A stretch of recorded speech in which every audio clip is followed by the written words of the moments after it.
Hey guys, welcome back to a Geek Reviews. This is this week's White Dwarf weekly review, and specifically the new shiny rules that have came with this White Dwarf weekly review. I'll be going through and doing a rules review of them, but I'm also going to go through what is new and out this week, and also some rumours that I'm going to be going over at the end. Also, for those of you who managed to get some on this weekend, hope you're all enjoying this new Skaven dice because they're all really shiny and really cool. Let me get one out so I can show you. They're slightly translucent, so you can slightly see through them. They're meant to look like warpstone, and that looks pretty cool. I really like them. I wish I could have got another set, but unfortunately the store I went to only had 2 sets in, so I can only grab the one set because someone also got there before me to grab a set of dice. Otherwise I would have bought them both. But yeah, other new things in this week's release. I'm going to go through the new releases, what's actually for pre-order. What we have is the new Warlord for the Skaven, which is nice to have a new plastic Warlord instead of just using the one from the Isle of Blood. I do quite like the one from the Isle of Blood, but that one was also pretty cool. They've also replaced the new the Gracier model with a new plastic one, which also looks pretty cool. I like the reverse side image of that, where you see he's got like a warpstone eye. It looks pretty cool, pretty gnarly.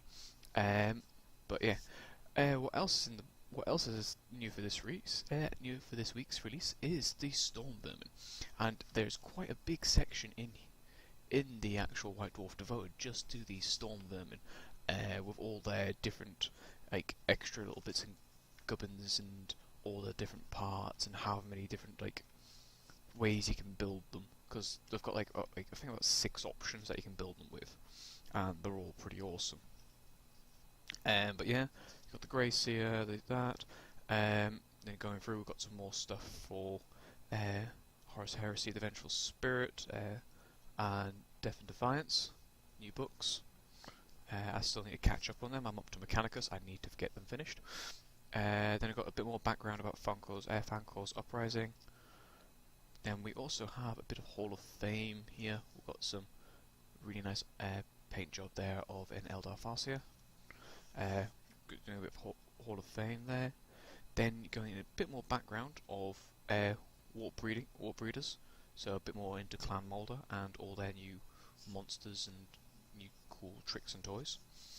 Basically, I haven't fully read it yet, but because I've been just mainly reading the rules for these new guys, I'm like, oh, Stormvermin, and like I've ordered some, so I'm going to be doing an unboxing of them because I really like them. But yeah, there's also a nice paint splatter. Good step-by-step guide of how to paint them, which I will be following at some point when I get around to painting these guys. Nice, like 4 pages worth of painting guide. We also have Slay the Swarmlord. This is the Swarmlord stuff round 2 from back in issue 46, where there was Blood Angels versus Tyranids, and they had like Sons of Sanguinius versus like lots of all sorts of stuff. Basically, nice couple of rounds of like these special named characters going at it with a Swarmlord, and the Swarmlord I think comes out on top on like the majority of them, because since his weapons have all instant death and they fail one save and they die unless they've got Eternal Warrior. Alright, so the main thing that what I'm here for these guys and their rules. Right, these guys are the Stormfiends. They are 85 points per model, and they count towards your rare choice, so if you want to put them in your army, you have to like drop an ABOB or an ABOB. I've gone blank. Help Abomination. That's the word I'm looking for. I went completely blank there for a second. Or like a what's the other one? The Doom Wheel. You have to drop some stuff like that. Depends on your theme, really. So I've seen these, and I know my theme now. I'm going kind of engineering, which is Esri, Clan Esri, or Clan Moulder, kind of like combined into one. But yeah, as I was saying, they're 85 points a model. They have to come in a unit of 3, 3 plus. They are monstrous infantry. They have a movement of 6, so they can march 12. They have a weapon skill of 4, so they're pretty good in close combat. You'd expect them to be. They have a ballistic skill of 3, strength and toughness of, strength of 5 and a toughness of 4, so they're pretty like hard to kill as well. They have 4 wounds instead of 3 wounds compared to their Rat Ogre counterparts, which looks consistent because they look slightly bigger, so you'd expect them to be slightly tougher and have more like survivability. They're initiative 5 as well, so they're still pretty quick. They're pretty quick little buggers. They have 4 attacks each, and they have a leadership of 7. As I said, the monstrous infantry, and they count towards your air allowance. Their equipment, they are equipped with, all have light armour, so they all have a 6+ save. Apart from ones with warp laced armour, they have a 4+ save, and the ones with 4+ saves are the ones with the Doomflail Gauntlets, the Shock Gauntlets, or the Grinder Fists, because they've got the stuff in there makes them stronger. I believe that's right. But yeah, go through the rest of their equipment. They can have, as I say, Doomflail Gauntlets, Grinder Fists, Rattling Cannons, Shock Gauntlets, Warp Fire Projectors, and Wind Launchers. So they have like a huge array of equipment, which is all free for them. So they can all have this stuff for free on top of what, like, the 85 points, and you just get the goes. Look, I'm gonna have Gatling guns this too. No. I'd probably go WYSIWYG on them just to be safe but sure, but you could also always go, like, say this game, oh, I'm really wanting to try these guys out, so I'm going to have them using this. As long as it's all written in your army list and it's all okay by your opponent, I wouldn't see an issue with that. But yeah, they're going to be taken in, they can be taken free upgrades of these. Each model of Stormfiend must be given one of the following end times weapons. And I'll go into all the different weapons, like all the different rules. And they can be taken in any combination. So you could have like 1 with Grinder Fists and 2 with Rattling Cannons, which is I think what I'm going to do, because it kind of makes it like a sneaky unit. I'll explain later. Or you can have like 1 with Warp Fire Projector, so you can kind of get some good Overwatch in, or stand and shoot, I should say, because it's fantasy. And then have more like I could go and punch people, or just all with like Doomfire Gauntlets and just have them all like beefed up for close combat and have 4+ armor saves with like 4 wounds each, striking at initiative 5 at strength 5. Yeah, but yes, their special rules are Fear, Skirmishes, so they're going to be hard to hit as well because they're skirmishes, because you get -1 penalty for that for shooting at them. They also have a special rule, Big and Bulky. Stormfiends cannot use the fire on the march and light troops, but they do get the benefit of being skirmishers. Double the death. Stormfiends equipped with Doomfire Gauntlets, Grindfish, Shock Gauntlets can reroll all fail to wounds in close combat in the close combat phase, including impact hits and stomps. Stormfiends equipped with Rattling Cannons, Warp Fire Projectors, and Wind Fire Launchers get to reroll failed wounds with all these weapons.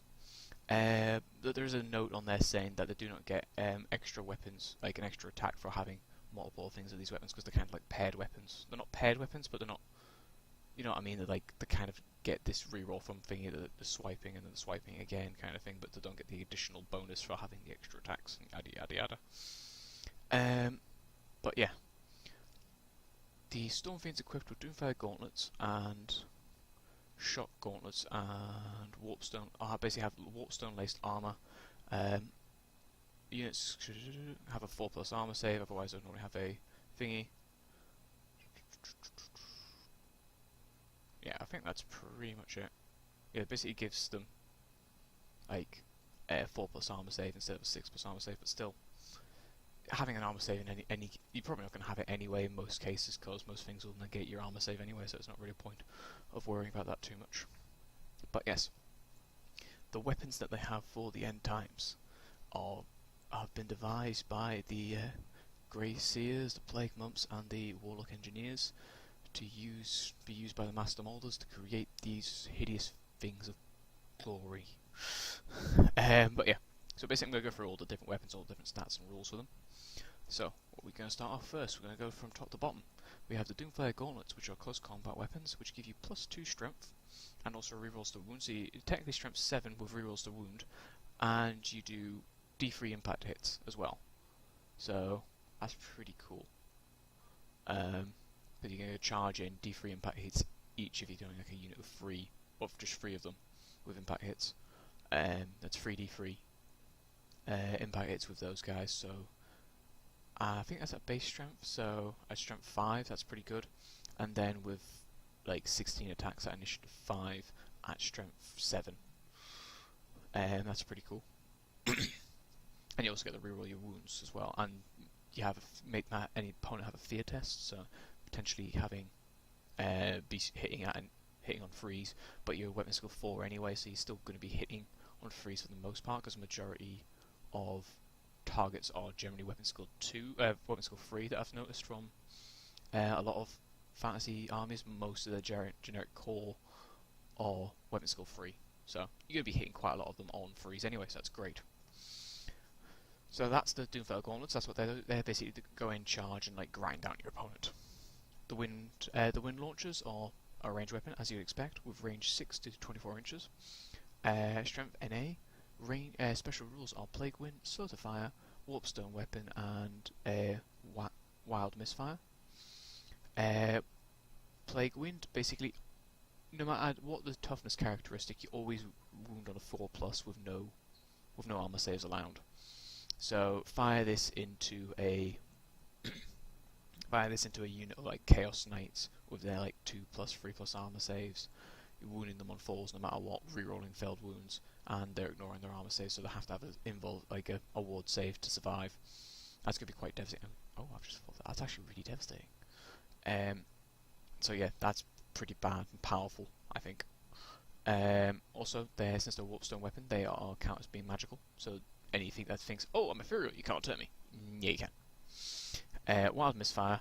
Do not roll on the Stone for a Misfire chart as you do with normal when launch misfires. Roll 2d6 and scatter that in any direction, showing the scatter dice. Hit symbols. Use the little arrow on the hit symbol to determine the direction of scatter. So you know it can still go off target, but less likely to. Grinder Fists. These are close combat. Again, used in close combat. They are strength 5. So I don't know. Yeah, so I think that gives them. Is that strength 5 themselves, or do you get that on top of your own strength? Or I don't know. I'm assuming it's just strength 5 base. Special rules are Tunneler, Warp Strike, and Warpstone Weapon. So Warpstone Weapon again, it's a magical weapon. Warp Strike, basically instead of rolling to hit in close combat, you get D3 automatic hits instead. So you're kind of losing out on attack, but you're guaranteed more times to hit.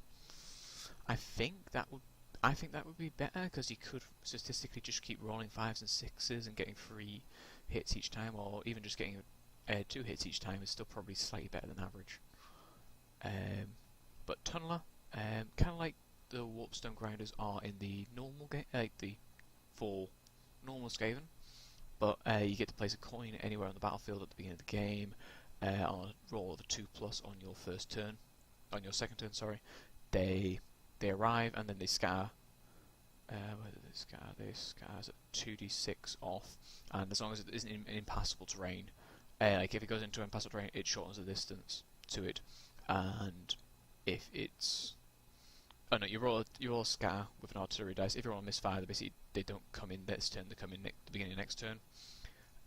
If you scatter into terrain or friendly units, you scatter the minimum distance required so that you don't like come into your own guys or into like a building. If the final position happens to be landing within a enemy unit, you count as charging them, but you don't get the impact hits. But you don't get for the purposes of charging, you don't get the combat result as well. So it's kind of a good and bad thing. So you could kind of end up scattering into a unit, getting into combat with them, but you don't get the bonus from charging for your combat results. So 6 and 2. So they're pretty cool. As I say, that with some like other things like rattling cannons just going pop, surprise. I'll explain why, because I'm about to go onto the rattling cannons after I do the shock gauntlets. So the shock gauntlets are quite fun. They're close combat again, strength +1, and special rules of lightning discharge. So they're strength 6 with these things, so they're pretty cool. And they also do, instead of doing one normal stomp attack, a model with shock gauntlets inflicts D3 hits rather than making a stomp attack. So it's not making stomp attacks. So technically, since it's not an actual stomp, you can do it against monstrous infantry or things of equal size, because it doesn't say it's a stomp attack. It does D3 hits when making. Oh no, it says D3 hits when making a stomp, rather than making. Oh no, it says a model with shock gauntlets inflicts D3 hits, rather than 1 when making stomp attack. Stomp. Attacks made by this model, shock gauntlets, ignore armor saves. So, I'm not sure how that would be. Would that be classed as it still being doing D3 stomp attacks, or is it doing these instead of doing stomp attacks, or what? I'm not sure. Someone correct me in the comments, but I would like to hope that it's doing it instead of stomps, so then you can still do it against monsters infantry, going electrocute you. But if not, still pretty cool. Then you do D3 of them, so you can get extra combat res and just doing extra hurt on things. But you know, it would be quite nice if you can get around to that rule a little bit. But yeah, hey ho. Rattling cannons, my favourite things, because they are awesome. So they're range 18, they're range weapon of course. They are strength 5. They have armor piercing. They are hot warp lead. They are multiple shots, 3d6, quick to fire, warp stone weapon, and wildfire. Rattling cannons, with the hot warp lead, do not suffer any penalties for long range or multiple shots. And also because they're big and bulky, you don't suffer a penalty for moving either. I think. But yeah, either way, you may only suffer like the penalty for moving, but you don't get to suffer the penalty for like long range and multiple shots. So you're always going to be hitting on a minimum of 5s, or if you're standing still, minimum of 4s. So 3d6 shots. This is 3d6 multiple shots each. So if you have a squad of 3 of them, all of these, that's 9d6 shots. That's an awful lot of those shots. That's strength 5. And then wildfire. Every roll of a hit to 1 of a 1 basically hits an unengaged.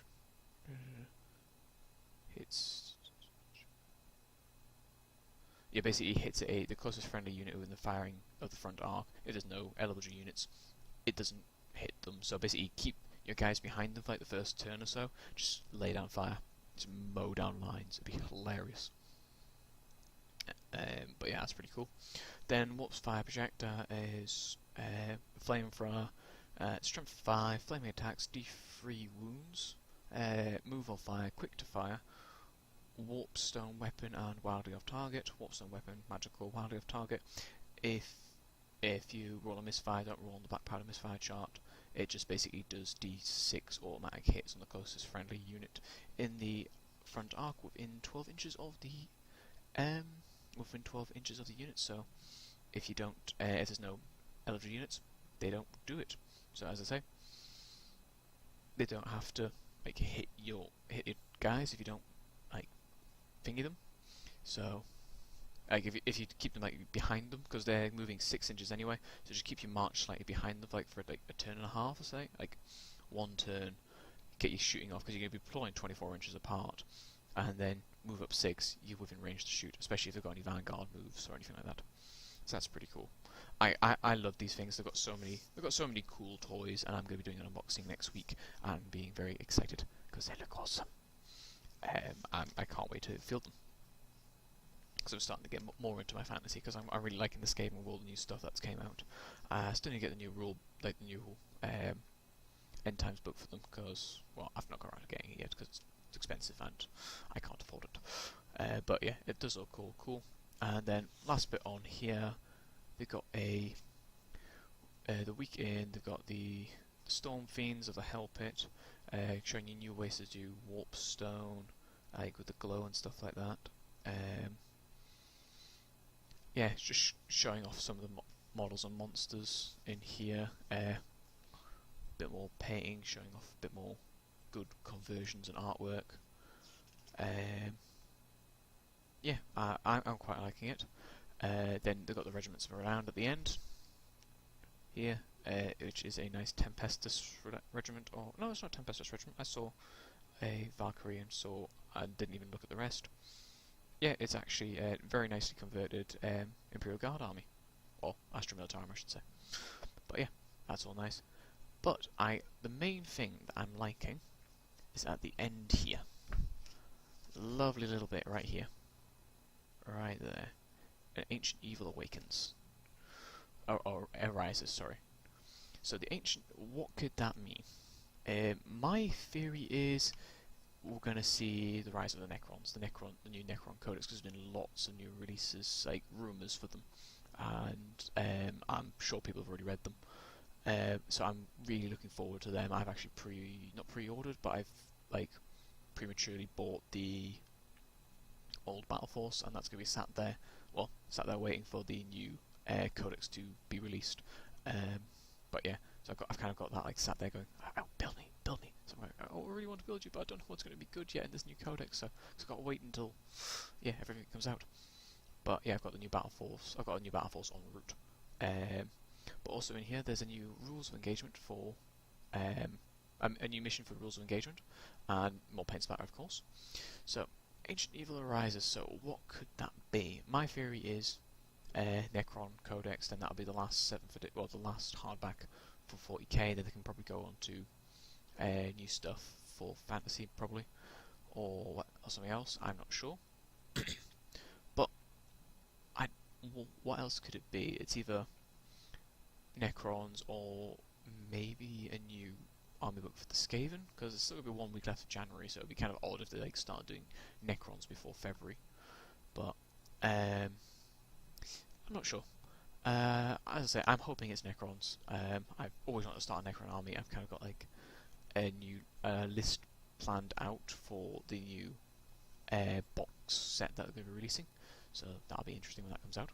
As well as the Battle Force, so it's like, I think it's about like 1,300 points, so maybe just have to add a Shaitan in there and then go surprise. But yeah, all depends on how good the new stuff is going to be, because it's all kind of just planned out at the minute. Nothing's been built apart from a Canoptic Spider I bought like 6 months ago, when I was like, which army should I start? Necrons, Imperial Guard. I bought something of each. I went Imperial Guard. Now I'm thinking I want a new army. I really wanted to do the Necrons for a while. I've been holding fire until now, basically, and going, give me Necrons, give me shiny new metal men. But yeah, I hope you've enjoyed today's random rant and ramble and rules review and going over the new releases. Yeah, stick around. There'll be more coming out next week when I do my Stormfiend unboxing, and also my White Dwarf weekly review. As you can see behind me, I also have my new Geek box. I'll be doing an unboxing of that video of that after I've finished here. But I'll get this all processed up and actually up on YouTube before I start doing that video. But yeah, I hope you've all enjoyed. Come back again. Like and comment if you think I've got anything wrong, or if I have seriously got something wrong. Comment and let me know, because as I say, I'm still learning fantasy. I don't know all the rules, and I may get stuff wrong and may get interpretations of stuff wrong. So let me know. Subscribe. There will be more, and hope you've enjoyed. See you next time.